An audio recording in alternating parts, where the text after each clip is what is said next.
conference hall on Harmony Prime stretched for nearly a kilometer, its ceiling lost in the artificial atmosphere above.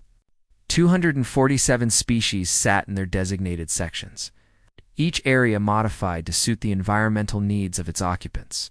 The insectoid Threxians preferred the humid warmth of the eastern wing, while the crystalline Luminari floated in their zero-gravity chamber near the center. Day one stood in the human section, a modest area with simple chairs and standard atmosphere. He had represented Earth at this station for 5 years, and in that time, he had learned one important truth. The Galactic Council did not view humanity as equals. The Threxian matriarch clicked her mandibles, a sound that the translation devices rendered as a call to order. Day one watched as the various species settled into attention. He already knew what was coming. For 3 months, the Council had been debating Resolution 8847C in closed sessions, meetings to which humanity had not been invited. The rumors had reached him through back channels, whispered conversations with sympathetic delegates who saw the injustice but lacked the courage to oppose it. The resolution is now open for final remarks, the matriarch announced. Her compound eyes reflected the light from 1,000 different angles, making it impossible to tell where she was looking. Any species wishing to speak may do so now. Day one activated his podium's communication system. The human delegation requests clarification. We have not been provided with the full text of this resolution. A ripple of movement passed through the chamber. Some species shifted uncomfortably. Others remained perfectly still. The Luminari collective pulsed with what might have been amusement or contempt. It was always hard to tell with beings made of living light. The resolution concerns human activity, the matriarch replied. Therefore, human input is considered a conflict of interest. The Council has deliberated without bias. Day one felt his jaw tighten. He had spent decades in diplomatic service, had negotiated treaties, and resolved conflicts across Earth's nations before ever setting foot on an alien station. He knew when he was being dismissed. With respect, matriarch. A resolution that affects humanity without human consultation violates the foundational principles of this Council. The principles exist to maintain galactic order, a Calthorian delegate growled. From across the hall, the warrior species looked like bipedal wolves, and they had never hidden their disdain for humanity. Your species has been a member for 43 years. In that time, you have expanded to 17 star systems, built ships that push the boundaries of safe FTL travel, and established colonies with what we consider reckless abandon. The Council has been patient.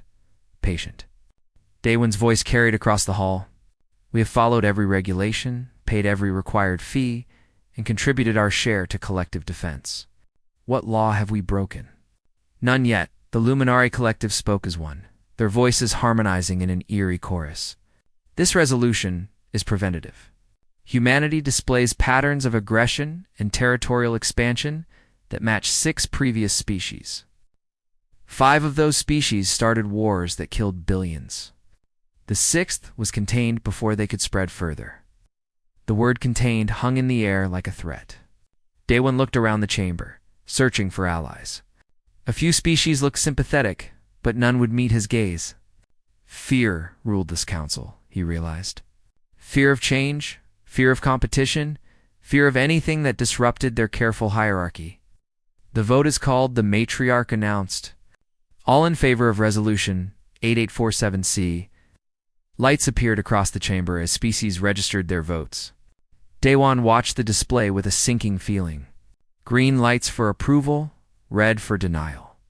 The green overwhelmed the red by a ratio of 30-1. The resolution had passed. Read the terms, Daywin demanded.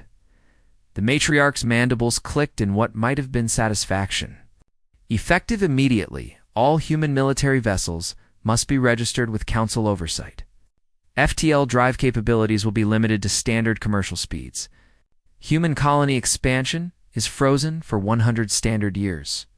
Human trade must be approved by the Economic Subcommittee. Human military production will be capped at current levels. Non-compliance will result in sanctions, followed by enforcement action if necessary. Daywin stood perfectly still as the words washed over him. Each restriction was a chain, each limitation a cage. They were being boxed in, prevented from growing, from exploring, from reaching their potential. And they had no say in the matter. "I request time to consult with my government," he said, keeping his voice level despite the anger burning in his chest. Denied. The matriarch responded immediately. "The council requires an immediate declaration of compliance. Will humanity accept these terms?" Daewon looked at the communication device on his wrist. He could open a channel to Earth right now, but the answer would take minutes to arrive due to the distance. The council knew this. They were forcing him to make a decision without proper authorization, putting him in an impossible position. "I cannot speak for my entire species in a matter of this magnitude," he said carefully, "and we will take your silence as non-compliance," the Calthorian delegate snarled. "Perhaps a show of force will help humanity understand the gravity of their situation." That was it. The mask had slipped. This wasn't about safety or order. This was about power. The council saw humanity rising and decided to crush them before they became a threat. Daewon had seen this pattern before in Earth's own history. When empires tried to subjugate peoples who dared to dream of independence, he made his decision. "I will deliver your resolution to Earth," Daewon said. "They will have their answer within 24 hours. The matriarch tilted her head. "Very well. But Ambassador Daewon, understand that this is not a negotiation. This is an ultimatum. Comply or face the consequences." Daewon turned and walked out of the chamber, ignoring the eyes that followed him. His security detail fell in beside him as he made his way to the docking bay where his shuttle waited. He climbed aboard and sealed the hatch, then opened an encrypted channel to Earth. Minji's face appeared on the screen within seconds. She must have been waiting for his call. Earth's Prime Minister looked tired, but her eyes were sharp and focused. "They did it," Daewon said, without preamble. "Every restriction we feared, all in one package. They want an answer in 24 hours. Minji nodded slowly. "I've already called an emergency session. The cabinet is assembled. We need your recommendation, Daewon. You know these species better than anyone."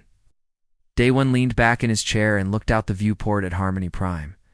The station gleamed in the light of the nearby star, a symbol of cooperation and unity. "But symbols could lie. They'll never see us as equals," he said quietly.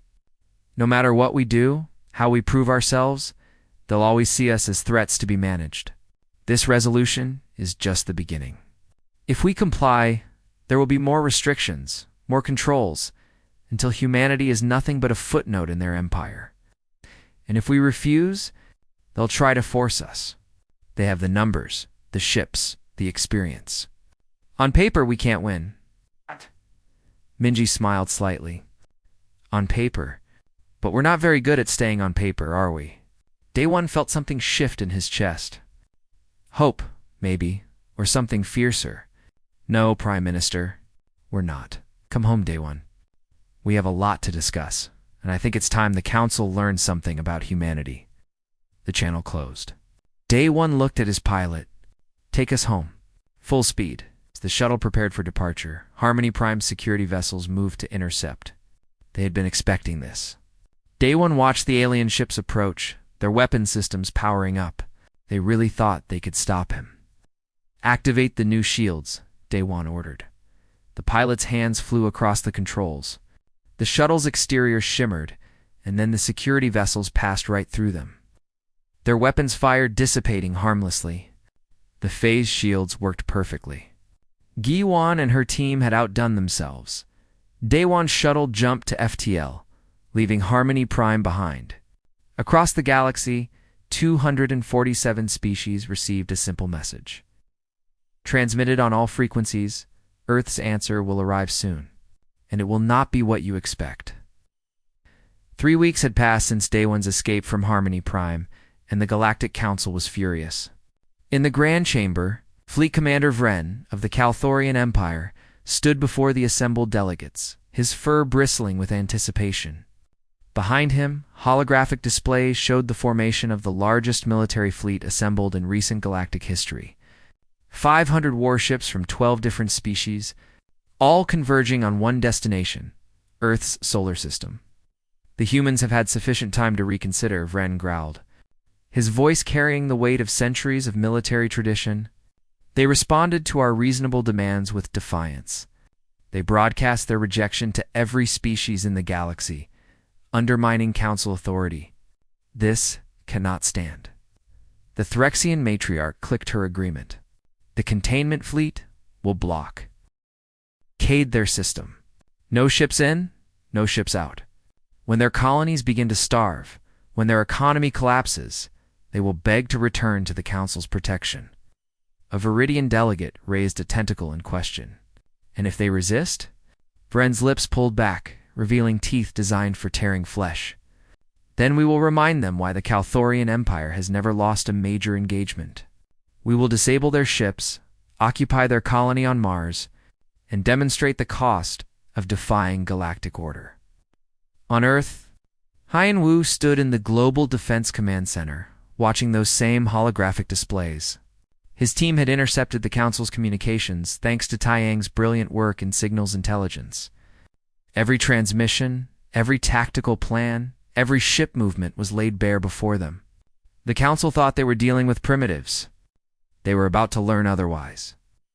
87 ships, Mingi said, standing beside him. The Prime Minister had barely slept since the crisis began. Against 500? Tell me honestly, Hyan Wu. Can we win? Hyan Wu studied the displays, his mind running through scenarios and probabilities. In a traditional engagement, no. If we line up ship to ship and trade fire, we'll be overwhelmed by numbers. But we're not going to fight a traditional battle. He pulled up a different display, showing Earth's defensive perimeter. Unlike the Council's approach to warfare, which relied on massive ships and overwhelming firepower, humanity had taken a different path. Their vessels were smaller, faster, built for hit-and-run tactics rather than prolonged slugging matches. And they carried weapons the Council had never seen. What about the crews? Minji asked. These aren't experienced combat veterans. Most of them are explorers, scientists, people who joined the fleet to see the stars. They're human, Hyan Wu replied simply. That's enough. In orbit around Mars, Captain Salman checked her Corvette systems for the 10th time that hour. The ship was called Defiant, a name she had chosen herself when she volunteered for this mission. Around her, 11 other small vessels held formation, waiting for orders. They were the Forward Reconnaissance Squadron, the first line of defense, and probably the first to die if things went wrong. Captain. We're receiving movement reports, her communications officer called out. Council fleet has entered the Kuiper Belt. They're not even trying to hide their approach. Soman pulled up the tactical display and whistled softly.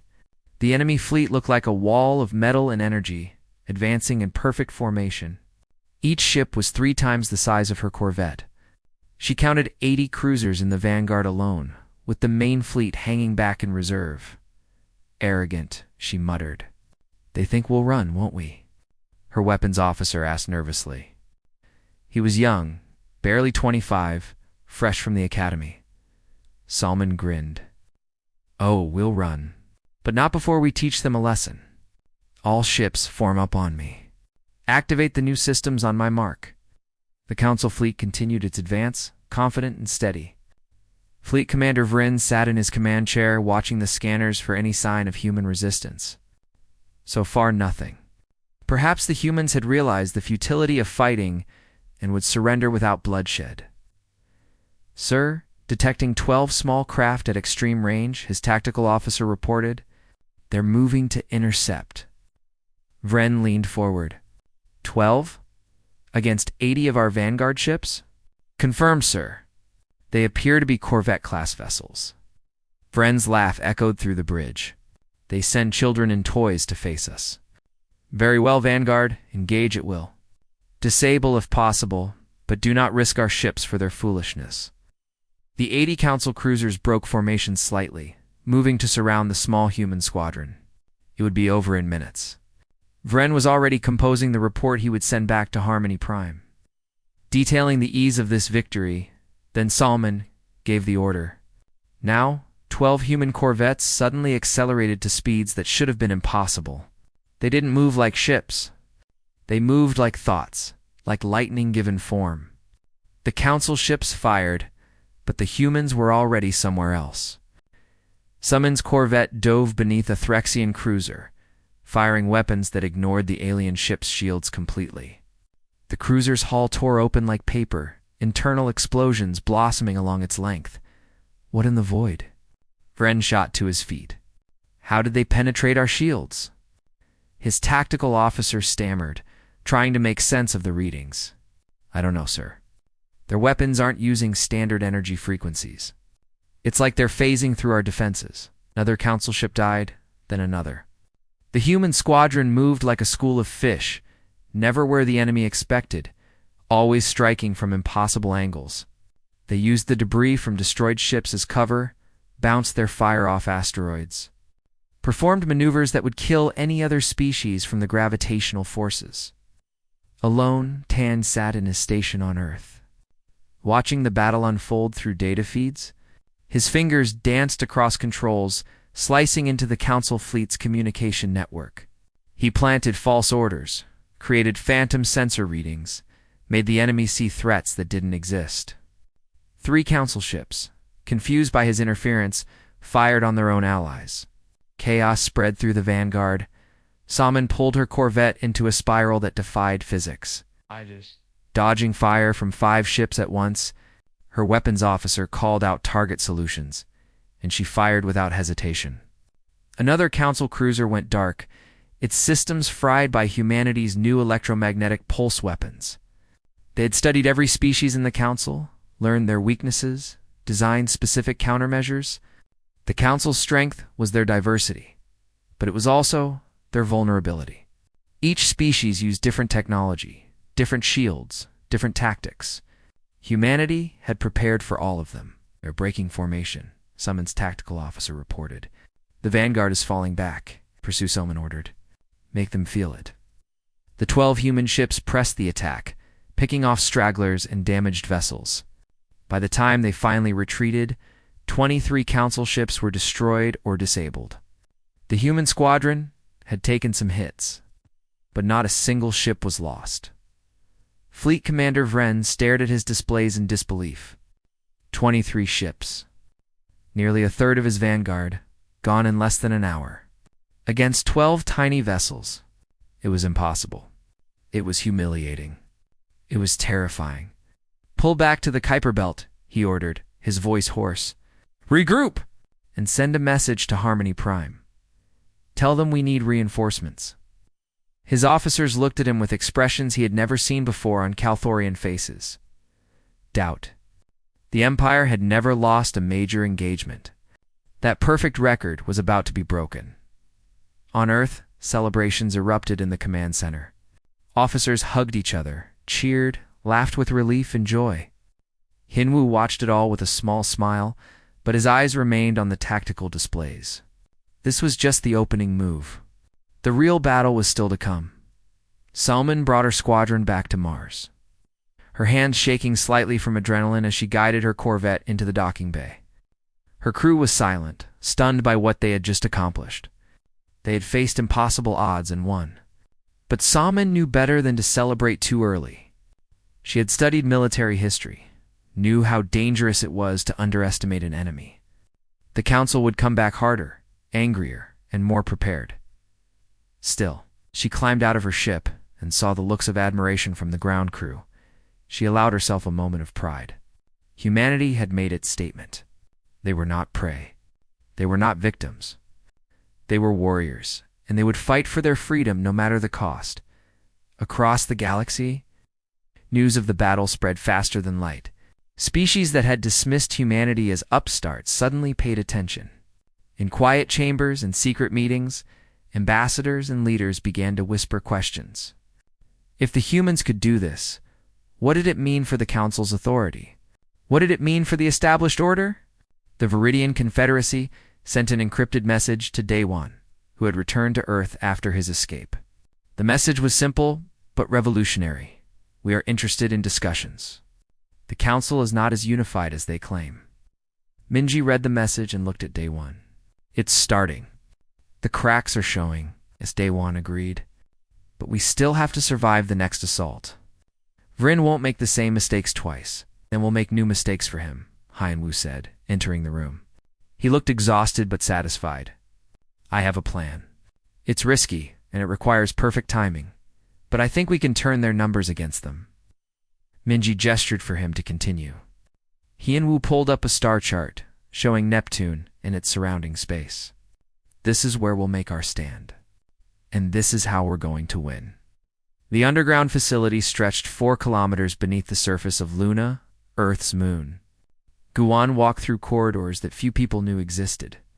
Past laboratories where scientists from every corner of Earth worked on projects that would reshape the galaxy. This was humanity's greatest secret, for decades of research and development hidden from the Council's eyes. They had been preparing for this moment since the day they first joined the galactic community and realized they were considered lesser beings.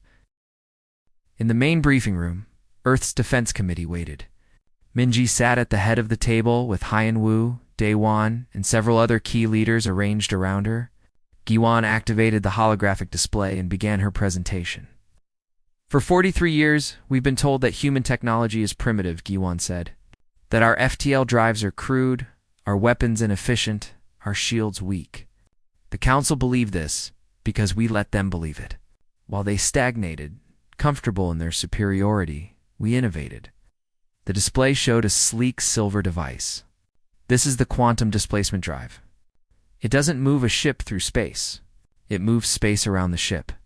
Travel time between stars is cut by 70% compared to Council standard drives. More importantly, it allows for instantaneous position changes in combat. That's how Captain Summon's squadron moved so quickly during the battle. Hien-Wu leaned forward, studying the design. How many ships have been equipped? All of them, Juan replied. Every vessel in our fleet, from the smallest scout to our capital ships. We've been retrofitting them for years under the guise of standard maintenance. She changed the display to show a torpedo-like weapon. Singularity torpedoes. When they detonate, they create a miniature black hole that exists for approximately 3 seconds. Long enough to tear through any known shield and hull material. We have 5,000 in our arsenal. A murmur went through the room. Daewon spoke carefully. That's a devastating weapon, Juan. Are we prepared to use it? We're prepared to survive, Juan answered. Next item, adaptive nanite armor. The Council's weapons rely on energy transfer, either kinetic or thermal. Our new hull coating absorbs and redistributes that energy across the entire ship's surface. A blast that would cripple a Council vessel just scorches our paint. Minji took notes, her expression neutral. What else? Juan took a breath before continuing. The Prometheus array. The room went silent. Even people who had security clearance weren't supposed to know about Prometheus. Juan pulled up a map of the solar system, dots of light appearing at seemingly random positions. We've placed weapons platforms throughout the solar system over the past 15 years, she explained. They're disguised as mining stations, research satellites, communication relays. There are 412 platforms in total. Each one can generate a localized gravity well. Explain that in simple terms, Mingi requested. They can crush ships, Giwan said bluntly, or tear them apart, or trap them in place. The platforms are networked, so they can create fields that span thousands of kilometers. If the Council fleet enters our inner system, we can destroy them all in minutes. The room erupted in discussion. Some were excited, seeing it as the ultimate defense. Others looked worried. Minho, one of the lead engineers who helped build the array, stood up. We need to talk about the ethics here, Minho said, his voice cutting through the noise. The Prometheus array isn't a defensive weapon. It's a doomsday device. If we use it at full power, we're talking about killing thousands, maybe tens of thousands of beings. Are we prepared to become the monsters they accuse us of being? Guan met his eyes. I understand your concern, Minho, but consider this. If the Council breaks us, if they succeed in containing humanity, what message does that send to the galaxy? That might makes right. That the strong can oppress the weak without consequence.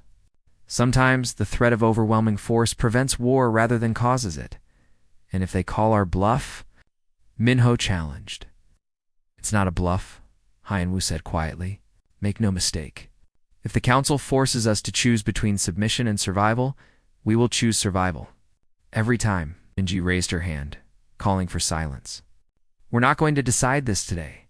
Right now I want to know about our other preparations. Jiwan, continue. Jiwan pulled up tactical displays. We've been implementing Operation Crimson Shield. Human ships are appearing in neutral territories across the galaxy, not to attack, but to demonstrate our capabilities. Each display is carefully calculated. We destroy asteroids, perform impossible maneuvers, show off our technology. The psychological impact is significant. Species are starting to ask questions. Daewon nodded. I've been receiving communications from several governments. Some are just curious. Others are interested in formal talks. The Viridian Confederacy has been particularly friendly. Can we trust them? Minji asked. Can we afford not to? Daewon replied. The Council maintains power through unity. If we can fracture that unity, encourage other species to stand up for their own independence, we change the entire dynamic. The meeting continued for hours, discussing strategies and contingencies. But the shadow of the Prometheus array hung over every conversation. It represented humanity's power and humanity's burden. They had created a weapon that could reshape the balance of galactic power. But using it came with a moral cost. On Europa, one of Jupiter's moons, Gina supervised the evacuation of the mining colony. 10,000 workers needed to be moved to safety before the Council fleet arrived. It was a massive logistical challenge, made worse by reports of sabotage. Council infiltrators had somehow penetrated their security and were trying to cripple the colony's defenses. We've found another bomb, her security chief reported. That's 6 so far. They're trying to destroy our fusion reactors. Gina studied the colony map. Double patrols around critical infrastructure and get those families loaded onto the transports. I want everyone off this rock by tomorrow. What about you? The security chief asked. I leave last, Gina said firmly.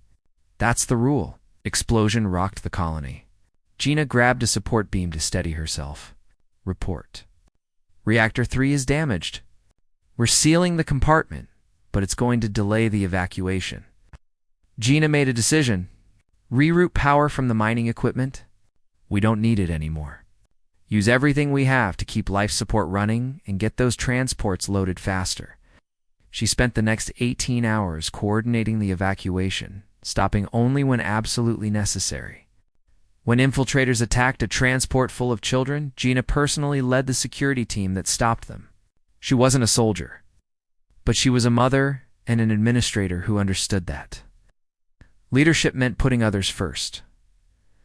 By the time the last transport lifted off, Gina was exhausted and covered in soot from the fires. But all 10,000 workers were safe. Her actions were recorded and transmitted back to Earth. They became a symbol of human courage and determination. Back on Luna, Guan prepared for a demonstration that would change everything. She had selected a remote region of space, far from many inhabited systems, to test the Prometheus array at full power. The Council needed to see what humanity was capable of, needed to understand that Earth held weapons they couldn't counter. The target was a small moon, uninhabited and designated for the test. Jiwan activated the array from her control station, and across the solar system, hidden platforms came to life.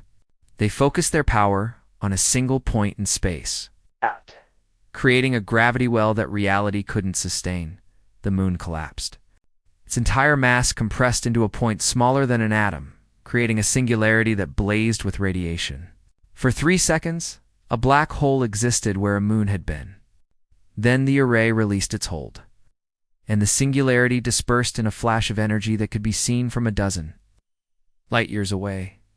Gi-1 recorded everything and transmitted it to every council world. The message was simple. This is what happens when you threaten humanity. This is the power we've been hiding. Think carefully before you push us further. The reaction was immediate and intense. Some species called for immediate negotiations. Others demanded stronger action against the human threat. The galaxy was fracturing, exactly as Earth had hoped. In the council chambers on Harmony Prime, emergency sessions ran day and night. The Phyrexian matriarch looked older, her mandibles clicking with anxiety. They have weapons we cannot match. Fleet Commander Vren reports that Even with reinforcements, victory is uncertain. A Luminari representative pulsed with agitation. We cannot back down. Our authority depends on strength. If we negotiate now, we appear weak. Already appear weak, a Viridian delegate said boldly. The humans have exposed our complacency. Perhaps it is time to reconsider our approach. The debate raged on, but the conclusion was inevitable. The Council would send their full might against Earth. 2,000 ships. 40 species, the largest military operation in galactic history. They would crush humanity's defiance and restore order, or they would die trying. On Earth, Haiyan-Wu received intelligence about the coming fleet. He studied the numbers and smiled grimly. They're bringing everything. This is going to be their final push. Minji stood beside him, looking at the same displays. Can we win? I don't know, Haiyan-Wu admitted. But I know we're going to fight. And I know that the galaxy will never forget what happens next. Win or lose, humanity has already changed the rules. The Council fleet emerged from FTL at the edge of Earth's solar system like a swarm of angry insects. 2,000 warships from 40 different species, each vessel carrying weapons designed to bring civilizations to their knees. Fleet Commander Vren stood on the bridge of his flagship, watching the tactical displays with cold determination. This time, there would be no mistakes, no underestimating the humans. This time, they would crush Earth's defiance completely. All ships report ready, Commander, his tactical officer said. Formation is holding steady. Vren nodded. Begin the advance. Maintain battle spacing. Watch for ambushes. The massive armada moved deeper into the solar system, past the Oort cloud's icy debris. Every sensor was active, scanning for the human ships they knew were waiting. The Council had learned from their first encounter. They wouldn't be surprised again on Earth's orbital command station. Haiyan-Wu watched the enemy fleets approach with calm eyes. Around him, dozens of officers monitored every aspect of the battle space. Tactical displays showed not just the Council fleet, but every human ship, every weapons platform, every prepared defensive position. This was his chessboard, and he had been planning this game for months. They're being cautious, he observed. Good. Caution makes them slow. Salmon floated in zero gravity on the bridge of her new command, the frigate Indomitable. She had been promoted after the first battle, given command of a wolf pack consisting of 30 fast-attack ships. Her squadron hung in space near Neptune, waiting for the signal to engage. Contact, her sensor officer reported. Enemy vanguard is entering the outer belt. 500 ships in the first wave? Salmon studied her tactical display. The Council fleet was massive, but they were moving in a predictable pattern. They expected the Prometheus array to activate, expected humanity to use their gravity weapons to destroy the fleet from a distance. Haiyan-Wu was counting on that expectation. All ships prepare for run and fade tactics, Salmon ordered. We're not here to win. We're here to make them chase us. Taiyang sat in his station back on Earth, his fingers dancing across multiple keyboards simultaneously. He had spent weeks mapping the Council fleet's communication networks, learning their protocols, their encryption methods, their weaknesses. Now it was time to put that knowledge to use. Initiating network infiltration, he reported calmly. I'm in their secondary communication channels. Haiyan-Wu glanced at him. Good. Wait for my signal. The Council fleet continued its advance, spreading out as it moved deeper into the solar system. Vren expected an ambush at any moment, but the humans seemed to be falling back. Perhaps they were finally realizing the futility of resistance. Sir, we're detecting the human defense fleet, the tactical officer reported. Approximately 80 ships, positioned near Neptune. Only 80. Vren's second-in-command looked puzzled. Where are the rest? Hiding, probably, Vren growled. Waiting to strike from an unexpected angle? Maintain formation. We'll deal with them when they show themselves. Soman watched the Council vanguard approach Neptune's orbital space. They were being careful, maintaining tight formations that would make it hard for human ships to pick off stragglers. Time to change that. Execute, she ordered. 30 human ships suddenly accelerated, appearing on the Council's sensors as if materializing from nowhere. They dove into the enemy formation, firing singularity torpedoes and using their superior speed to avoid return fire. 3 Council ships vanished in flashes of collapsing matter as the torpedoes created brief black holes in their hulls. "Pursue them," Vren commanded. "Don't let them escape." The Council vanguard broke formation to chase the human wolf packs. It was exactly what Hyeonwoo wanted. Somin led her squadron deeper into Neptune's gravity well, the massive planet's pull affecting the larger Council ships more than her nimble vessels. The enemy followed, their discipline breaking down as individual captains tried to score kills. "Now Taeyang," Hyeonwoo said quietly. Taeyang activated his infiltration programs. False censored data flooded the Council fleet's systems. Ships saw threats that didn't exist, reported enemy positions that were fabricated, received conflicting orders from what appeared to be their own commanders. In the chaos, 3 allied fleets opened fire on each other, thinking they were shooting at human vessels. The vanguard descended into chaos. Ships collided, trying to avoid phantom threats. Wing commanders shouted contradictory orders. The tight formations dissolved into scattered clusters. "Prometheus array, standby," Hyeonwoo ordered, but precision targeting only. "Minho, you're in control. Disable, don't destroy." Minho sat at the weapons control station, his earlier doubts pushed aside by the reality of battle. He had argued against using the array at full power, and Hyeonwoo had listened. Now, Minho would prove that humanity could win without becoming monsters. "Array activating," he reported. "Targeting enemy propulsion systems only." Across the solar system, 412 hidden platforms came online. They didn't create the massive gravity wells that could crush ships. Instead, they generated precise, focused fields that disabled engines and power systems. Council ships found themselves drifting, unable to maneuver, sitting targets for the human fleet, but the Council had numbers on their side. Even with hundreds of ships disabled, they still had over 1,500 operational vessels.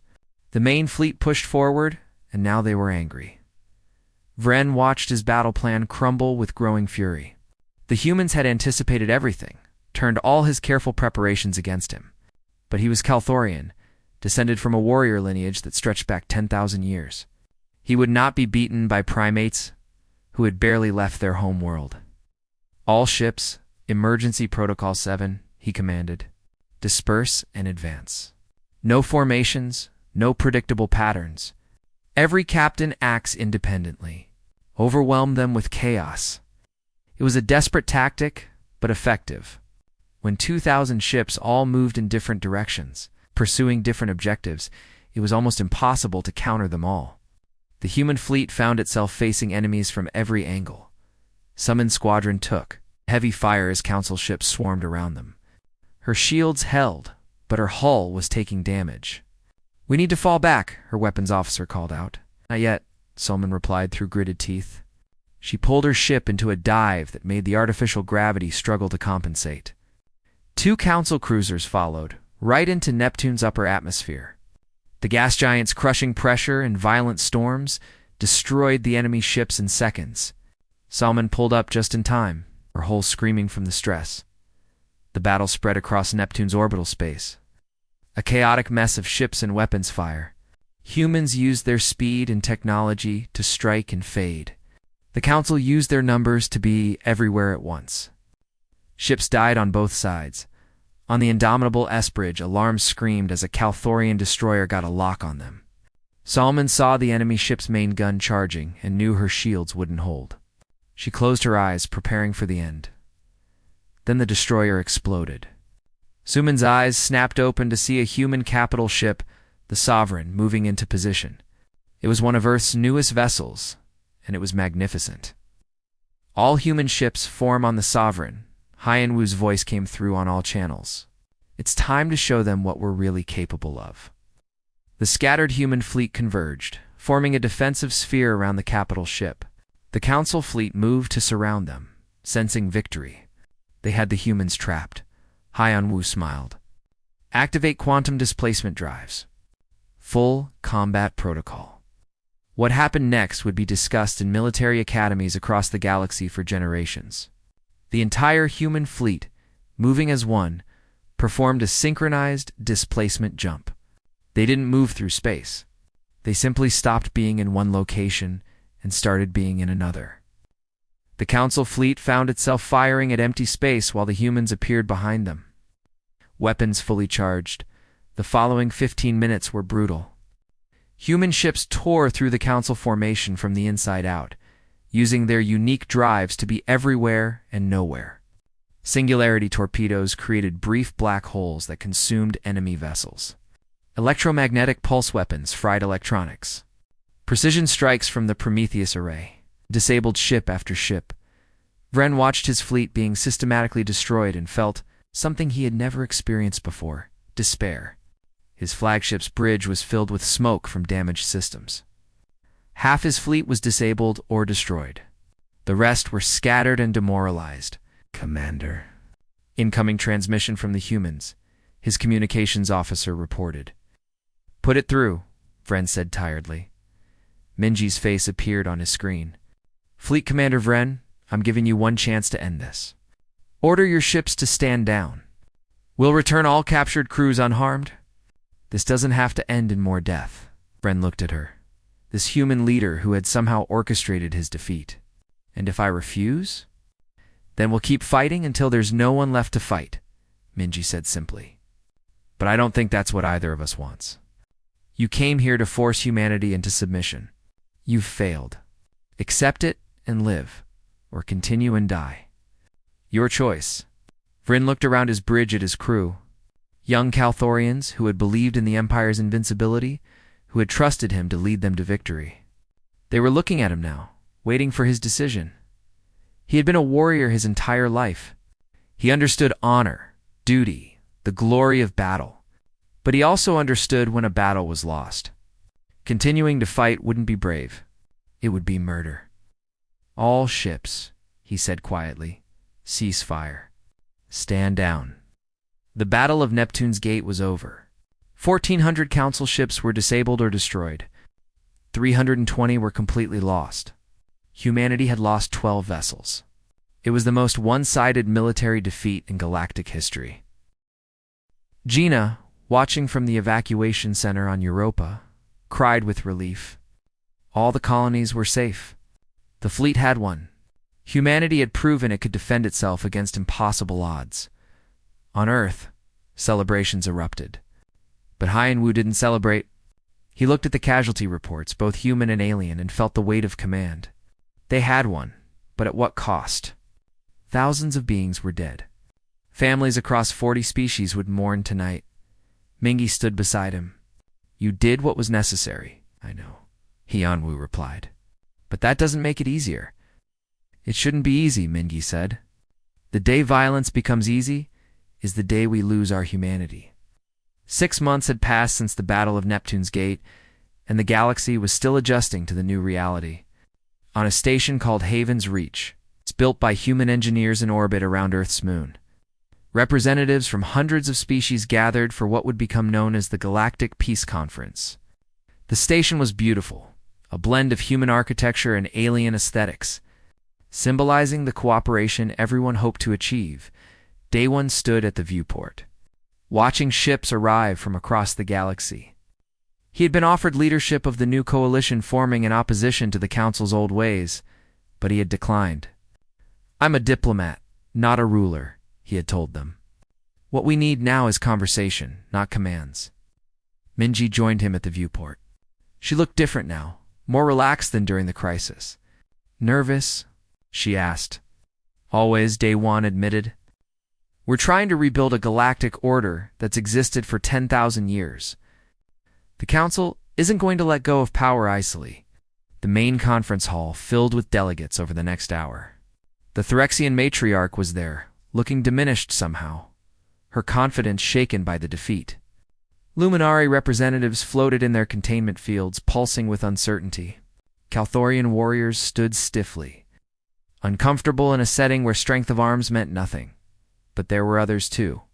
The Viridians who had secretly supported humanity during the conflict, the Solarians, a peaceful species who had long chafed under council restrictions, the Meridian Collective, known for their wisdom and patience. 37 species had already announced they were forming the Free Worlds Coalition, inspired by humanity's stand. Many more were considering joining Min, called the conference to order. Thank you all for coming. We're here to discuss the future of galactic civilization. The old system is broken. We need something better. The Threxian matriarch clicked her mandibles sharply. The council offers a compromise. Humanity can have independence within its own sector. You may govern yourselves, develop your technology, live as you wish, but you must remain isolated. The rest of the galaxy needs stability, Nominji said simply. We didn't fight for isolation. We fought for equal participation in galactic affairs.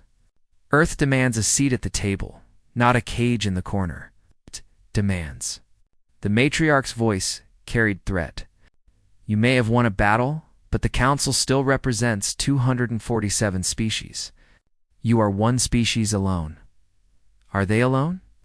A Viridian delegate spoke up. My government stands with humanity. We also demand equal representation. As do we, said the Solarian ambassador. And we added the Meridian representative. One by one, species stood and declared their support. The council's unified front crumbled in real time. The matriarch looked around the chamber with something approaching panic. The empire she had helped build was falling apart. Giwan stepped forward, activating a holographic display. I'd like to present a proposal that might interest everyone.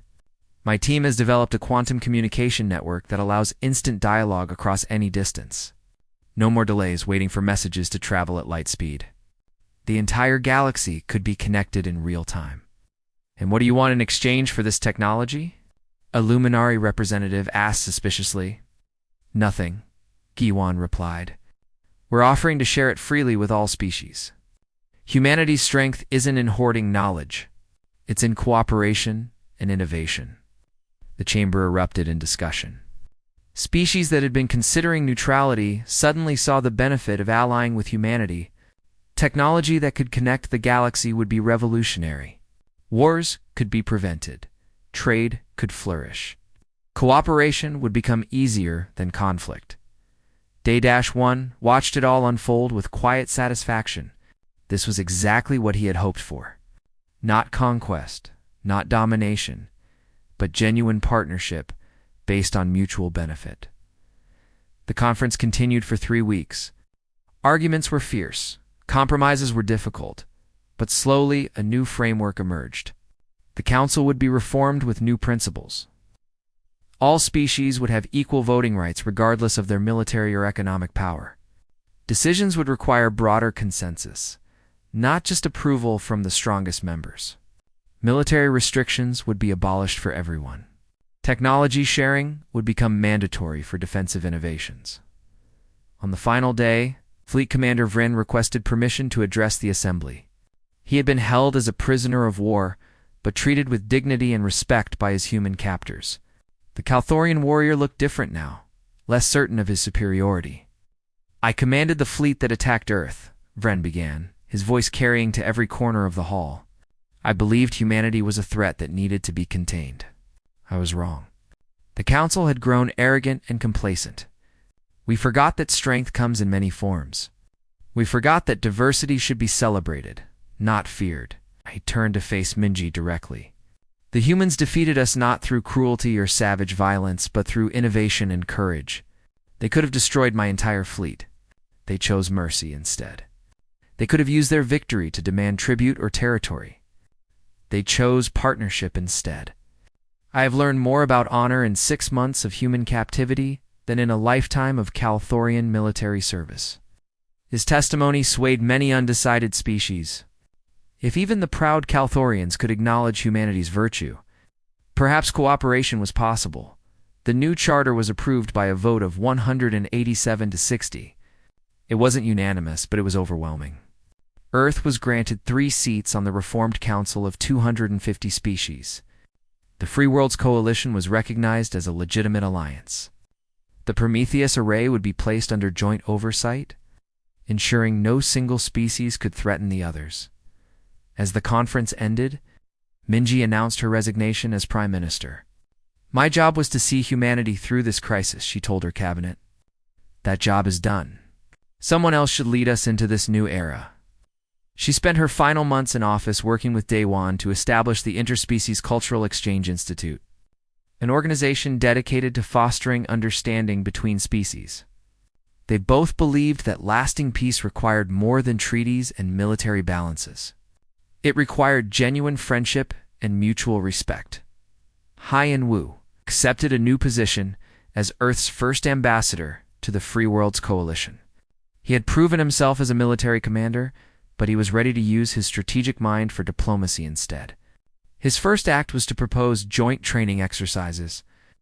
Where human and alien forces could learn from each other, Guan led the effort to build a joint research station in neutral space, where scientists from 100 worlds could work together on projects that benefited everyone. The first major initiative was developing better medical technology, using the unique biological knowledge of dozens species to create cures for diseases that had plagued the galaxy for millennia. Solomon left military service, but not space. She became the captain of Unity, the first human Viridian joint exploration vessel. Her crew was mixed, humans and aliens working side by side to explore regions of the galaxy that had never been mapped. It was exactly the kind of adventure she had always dreamed of. Taiyang joined the new Galactic Communications Authority, helping to implement Jawan's quantum network across the galaxy. He had spent the war in shadows, using his skills for espionage and sabotage. Now, he could use those same skills to connect civilizations and promote transparency. Minho and Gina worked together on a project close to both their hearts, establishing colonies designed for multi-species cooperation. These new settlements would house humans and aliens live in together, sharing resources and culture. It was an experiment in what the galaxy could become. Daewon's final diplomatic act was to nominate a Threxian delegate to chair the first session of the new council. The matriarch was stunned by the gesture. After everything that had happened, humanity was offering reconciliation and respect. "Why?" she asked Daewon privately. "We tried to destroy you." "Because holding grudges doesn't build the future," Daewon replied. "And because someone needs to take the first step toward real peace. Might as well be us." 20 years after the conference, Mingyi walked through Haven's Reach Station during one of her regular visits. The station had grown into a thriving hub of galactic commerce and culture. She could hear a dozen languages being spoken. See species from across the galaxy, shopping at the same stores, eating at the same restaurants. Their children playing together in the parks. A young Calthorian approached her, speaking in perfect Korean. "Excuse me, are you Mingi? The woman who changed everything?" Minji knelt to the child's level, smiling. "I'm Minji, but I didn't change everything alone. A lot of people worked together to make this possible." "My teacher says you taught the galaxy that being different is good," the child said earnestly. "Your teacher is wise," Minji replied. "Being different means we can learn from each other. Every species has something unique to offer." The child nodded seriously, then ran off to rejoin their friends, a mixed group of human and alien children, playing some complicated game that seemed to involve zero, gravity, and lots of laughter. Mingi stood and looked out the viewport at the ships departing havens, reach for destinations across the galaxy. Human vessels flying alongside alien ones, sometimes with mixed crews, always with respect for each other. The galaxy wasn't perfect. There were still conflicts, still disagreements, still species that held on to old prejudices. But it was better than it had been. She thought about the journey that had brought them here. The anger she had felt when the Council tried to cage humanity. The fear during the battle when everything hung in the balance. The satisfaction of proving that humanity deserved respect. But most importantly, the joy of seeing what could be built when species worked together instead of against each other. "What are you thinking about?" Daewon asked, joining her at the viewport. "The future," Minji replied. 20 years ago, we were fighting for our survival. Now we're helping build something greater than any single species. It's remarkable," as Daewon agreed. And the next generation is going to take it even further. They'll grow up in a galaxy where cooperation is normal, where species work together. They'll accomplish things we can't even imagine. A ship passed by the viewport, its hull marked with both human and Viridian symbols. Inside, Salman would be planning the next phase of her exploration mission, pushing further into unknown space with her mixed crew. Somewhere else, Jiwan and her team were making breakthrough discoveries that would benefit the entire galaxy. Haiyanwu was negotiating new alliances and strengthening old ones. Taiyang was connecting distant civilizations through his communication network. Minho and Gina were welcoming new families to their cooperative colonies. The work of building a better galaxy continued every day. In 1,000 small ways, by people who believed that the impossible could become possible. Minji watched the ships and smiled. Humanity hadn't conquered the galaxy. They had done something better. They had freed it. They had shown that strength without wisdom was tyranny, that diversity was a gift, that mercy was not weakness. And in doing so, they had earned something more valuable than fear or obedience. They had earned respect. They had earned friendship. They had earned a place among the stars, not through violence, but through courage, innovation, and the simple refusal to accept that their dreams were too big. The galaxy had watched humanity strike. Now it watched humanity build, and the universe was better for it.